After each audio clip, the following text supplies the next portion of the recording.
Hello and welcome to Military Mayday, where we're pointing out a few pieces on the chessboard. First story we're going to go over here is this FBI terrorism threat.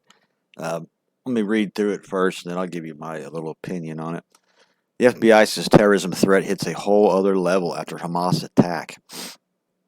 Terrorist threats against the U.S. reached a whole other level after the Hamas attacks on Israel. FBI Director Wray told Congress on Tuesday, saying the big players in terrorism have all renewed calls to attack America and its interests. He said the level of threats has heightened since President Biden took office, though U.S. law enforcement is better prepared to deal with them. Now, what he's talking about there is the right-wing conservative, the righties, I guess, is what he's talking about there. The reality is that terrorism has been elevated throughout 2023, but the ongoing war in the Middle East has raised the threat of attack on Americans to a whole other level, Wray said. Now, listen up. He said Al-Qaeda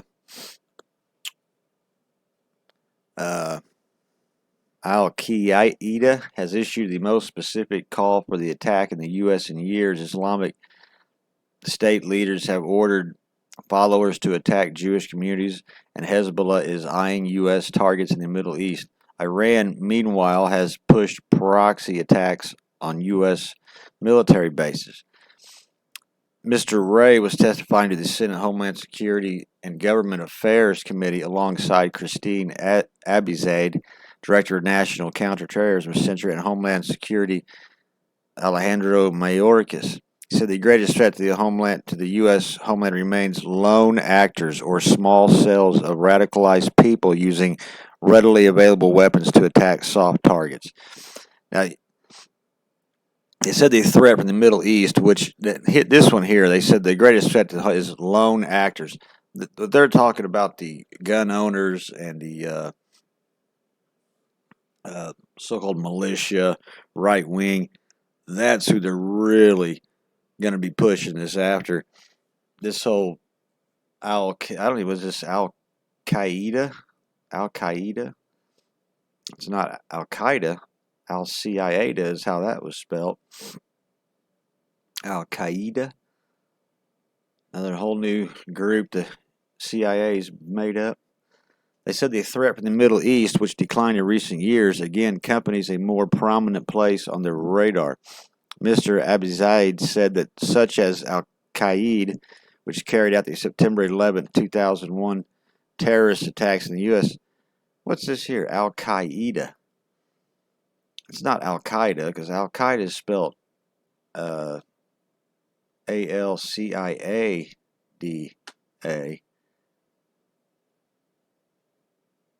So somebody misspelled this word? Because if it's Al-Qaeda, that's CIA built and backed, and that was busted out over a decade ago. That's why you haven't heard nothing out of them. I don't know what's going on there with that word. Al-Qaeda, September 11th. All right.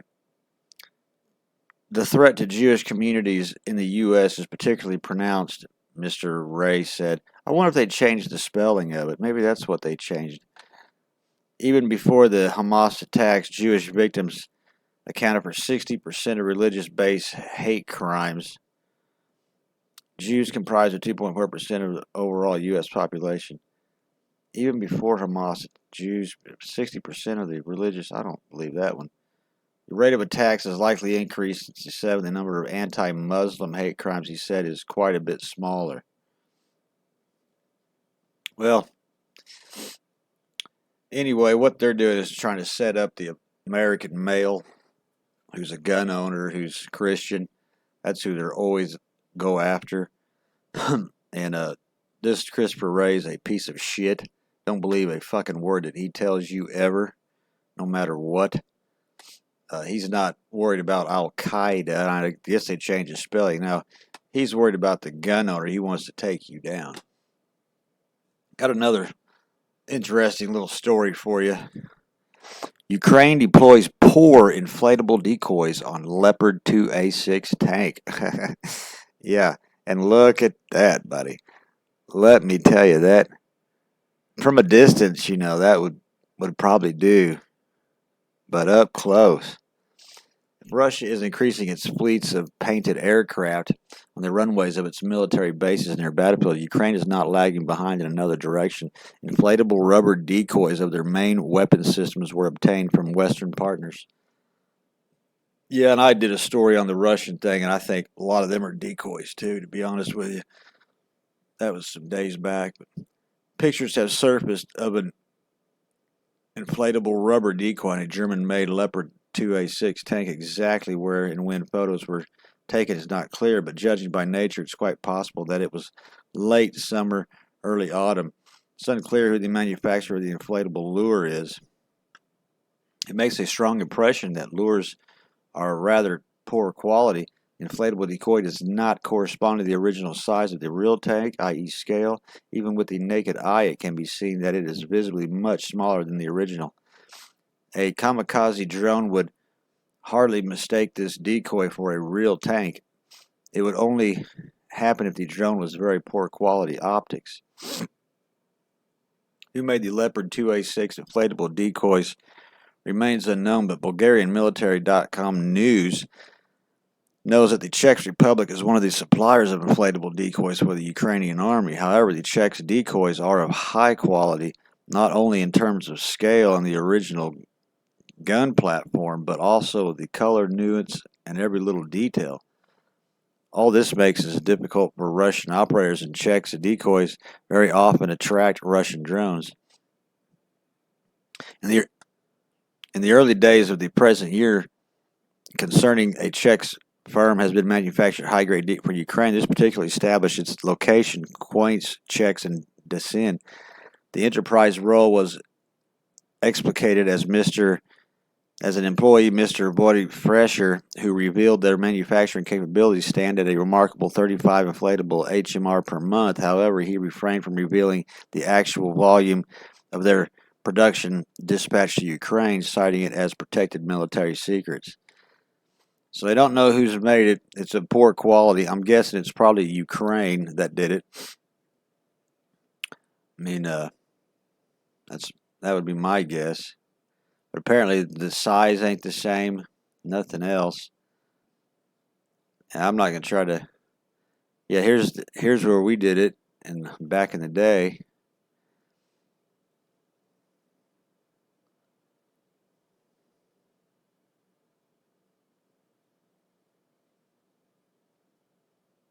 Is that inflatable too? Damn.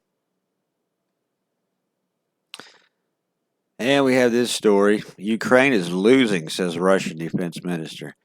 Kiev's attempts to advance the front line remains fruitless and are resulting in high battlefield losses and decreasing morale among Ukrainian troops, Defense Minister Sergei Shoigu said.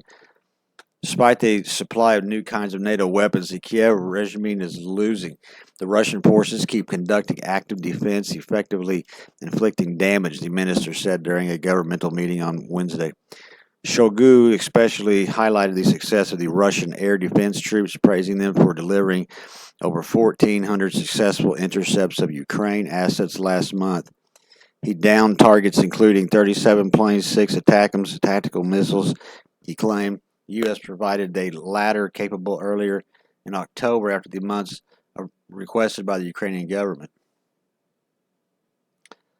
Shoigu compared the number of Western governments have vowed to support Ukraine for as long as it takes to defeat Russia on the battlefield, but their ability to deliver the promise remains in question. The conflict in the Middle East, which erupted last month and caused a surge in demand for weapons by Israel, has further weakened Kiev's ability to secure Western assistance. Well, I think all our eyes are on Israel at the moment. I'm sure there's still weapons and money being moved through. Funny feeling says so. Enjoy this content. Smash that like button. Subscribe to the channel. Try to get some more out today. Thank you.